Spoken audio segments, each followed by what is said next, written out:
जय माता दी। शीतला माता की पौराणिक कथा। पूजन के बाद जरूर करें इसका पाठ। सबसे पहले हम जानते हैं कि शीतला माता को बासी पकवान का भोग लगाया जाता है।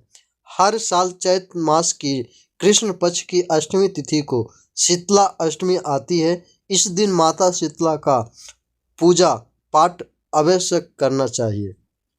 अब हम कथा का प्रारंभ करते हैं। एक गांव में एक ब्राह्मण दानपति रहता था। उनके दो बेटे और दो बहू थी। उन दोनों बहुओं को बहुत ही लंबे समय के बाद बेटे हुए। इतने में शीतला अष्टमी का पर्व आया। शीतला अष्टमी के नियमानुसार उस दिन ठंडा भोजन तैयार किया जाता है। लेकिन उन दोनों बहुओं के मन में विचार आया, यदि हमने ठंडा भोजन खाया तो हम बीमार ना पड़ जाए। अभी बच्चे छोटे हैं, कहीं वह भी बीमार ना हो जाए।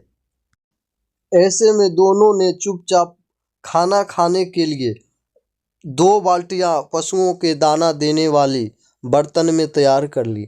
इसके बाद दोनों बहू अपने सास के साथ माता शीतला का पूजा करके घर आई। माता की कथा सुनी।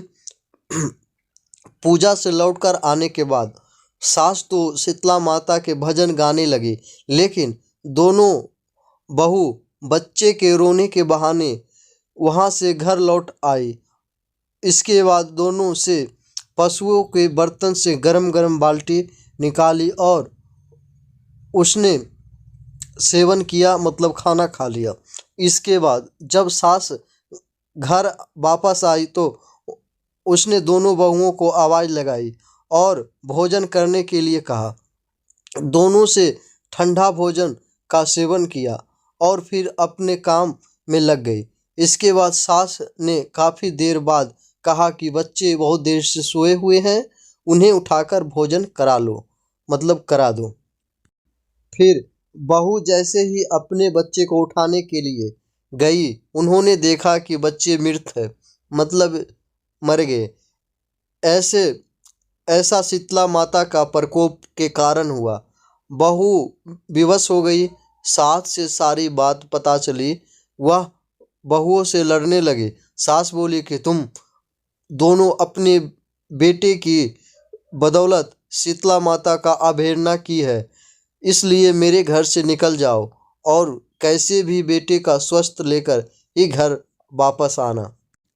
अपने मृत बेटे को लेकर दोनों बहू घर से निकल गई और रास्ते में जाते हुए एक जिन वृक्ष के पास पहुंच गई। यह खेजड़ी वृक्ष के नीचे पहुंची। इसके नीचे दोनों ओरी शीतला दो बहन बैठी हुई थी। दोनों के बालों में बहुत सारी जू था। वही दोनों बहू थकी हुई थी। दोनों बहू ओरी और शीतला के पास पहुंची। उन दोनों ने ओरी और शीतला के सिर से सारी जू निकाली। जुए के खत्म हो जाने के बाद ओरी और शीतला ने अपने मस्तक में बड़ी शीतलता और अनुभव किया और उसने कहा कि तुम दोनों हमारे लिए मस्तक को शीतल ठंडा किया है, वैसे ही तुम्हें पेट की शांति मिले।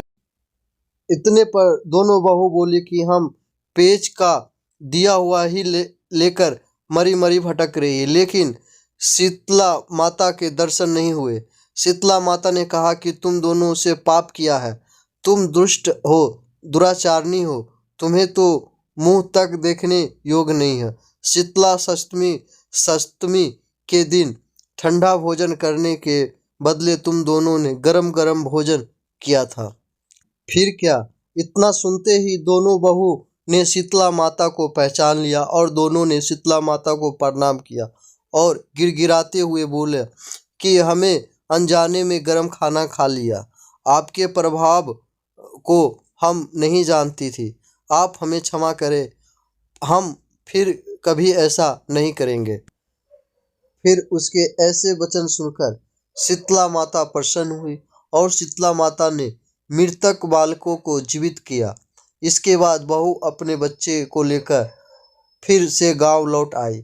जब गांव के लोग से पता चला कि शीतला माता उनके दर्शन दिए तो लोग ने बहुत धूमधाम से उनके स्वागत किए और उन्होंने उन्होंने कहा कि हम गांव में शीतला माता के मंदिर निर्माण करवाएंगे। शीतला माता ने जैसे ही दोनों बहुओं को अपनी कृपा दृष्टि रखी, वैसे ही हर किसी पर रखे रहे। तो प्रेम से बोलें शीतला माता की जय। अगर आपको अच्छा हमारा वीडियो लगे तो लाइक और सब्सक्राइब जरूर करें। फिर मिलेंगे अगली वीडियो में, तब तक के लिए जय माता दी।